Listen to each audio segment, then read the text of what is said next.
You'll burn for this.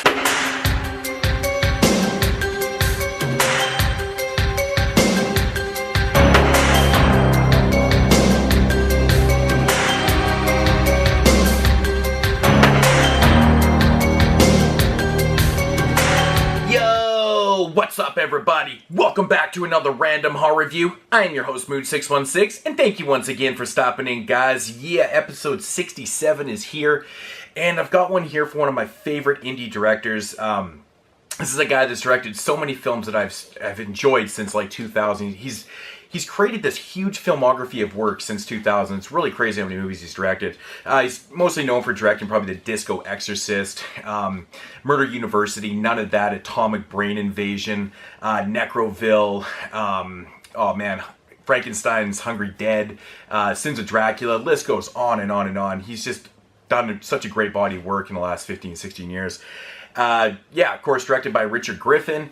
And this one right here is from 2015 and is called Flesh for the Inferno. Now, I really wanted to see this film in 2015, but unfortunately in Canada it was super expensive. It never dropped below 20 bucks, and so I never picked it up. Finally found this for a really good price. I only paid about $5 for this. Just got it in the other day and I right away popped it in because I was dying to see this.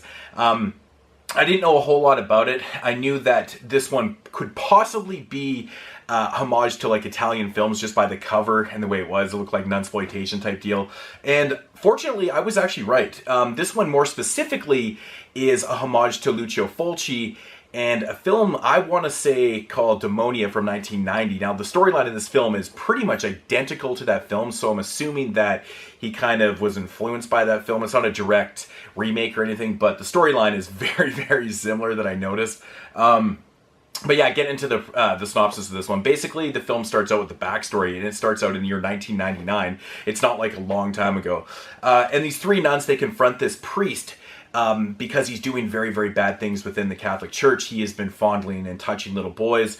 And so they confront him. Well, he kind of turns the pages on them. He kidnaps them, brings them downstairs, and he basically puts them into this wall and builds a wall around them to kill them. But before he puts the last brick into the wall, he gets these nuns to renounce their vows. So now they're not going to heaven or anything. So he kind of twists the pages on them.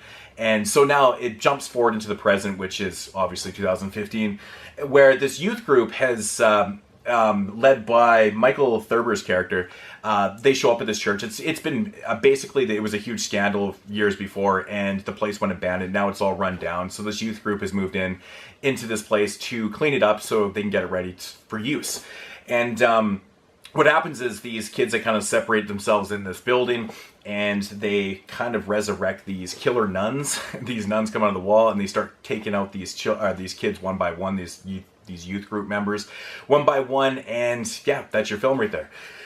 So yeah, my thoughts on this one. Right from the opening credits in this film, as you can see behind me, which is probably going to turn off in a second, because the menu for some reason on this disc is strange. If you don't press play within 30 seconds, it just stops itself. It's so strange. But yeah, right from the beginning of this film, it feels so Italian. It's super well done by Richard Griffin. I was very impressed by the knowledge that he has in Italian films, just the way he shot things and the way he lit things and the way he created his atmosphere and stuff. Then it gets into the open credits, and right here, if I could play the music in the background, it's so Italian. It's really, really great stuff. But yeah, he did a good job. This is a great homage to Lucio Fulci films, and there's even scenes in this film that are taken not just from Demonia, but also like City of the Living Dead and amongst things. But it's not just Lucio Fulci. It's basically like a love letter to Italian cinema in general.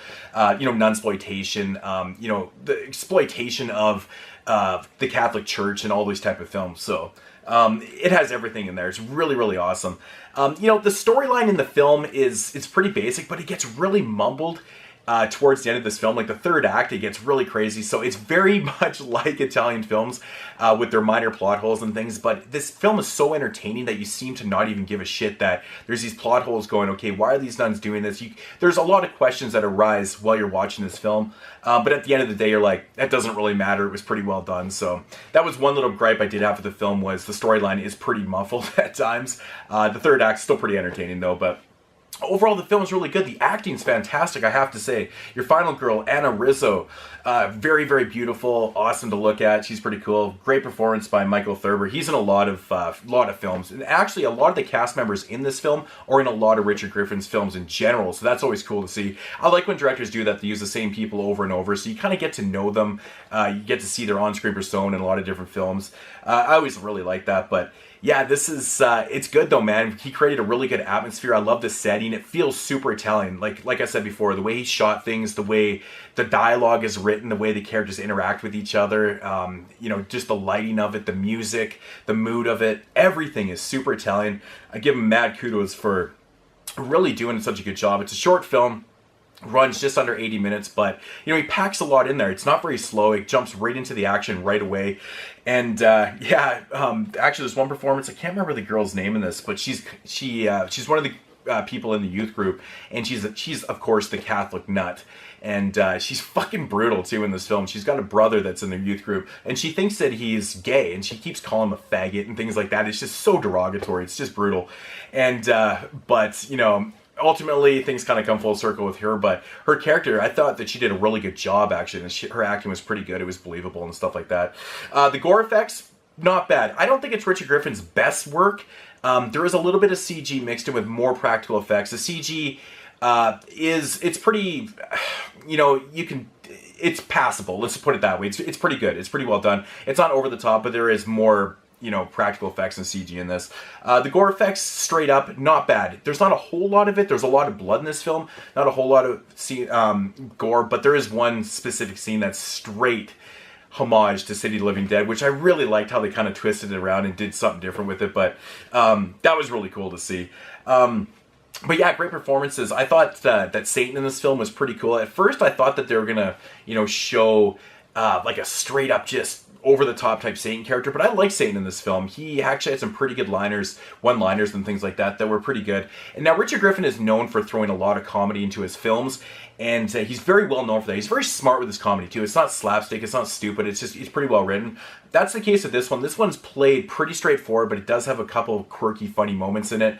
They're meant to be funny, and they actually were funny. One really good line at the end of the film, I thought it was absolutely hilarious. I was pissing myself laughing, but yeah, overall, man, this one was really, really fun to watch. I really enjoyed this film, and I really regret not seeing this in 2015, because this was a fantastic film. It's just too bad. But for the people out there that love Italian films like me, you like and homage films, this one's for you, man. I really like that he didn't set it like back in the 1800s in the backstory. It was like present to like present. That was kind of a unique twist on it and stuff, but yeah, pretty cool, man. One thing I did notice about this film that kind of surprised me is that there's no nudity in it. There was absolutely no tits in this film, which I thought was very strange. Yeah, there's the screensaver back there. This disc is so strange. Yeah, man, Flesh for the Inferno, I highly recommend this. Like I said, if you're a fan of Richard Griffin films, you know what you're going to get with this. It's going to be a pretty well-made film, and it really did more than... It shocked me at how well he actually did this, to be honest. Even though I'm very familiar with his work, I have pretty much all of his films. This was cool to see that he took the time to actually make a really, really good film. Music is just fantastic in this, so as you can tell, I'm really excited about this one. I thought it was great. I'm going to give this one 8 out of 10. I thought it was great. It's going to lose marks definitely for the ridiculousness of the storyline, because there is questions that I can't answer myself. Some people might be like, what's that? And then, there's just certain things with the storyline that's kind of like, okay. But the very end is very atmospheric, and there's lots of homages to other films, like I said, City of the Living Dead and beyond, and like all those type of films are in here. It's very, very cool. But yeah, awesome stuff. Flesh from the Inferno. I highly recommend this one.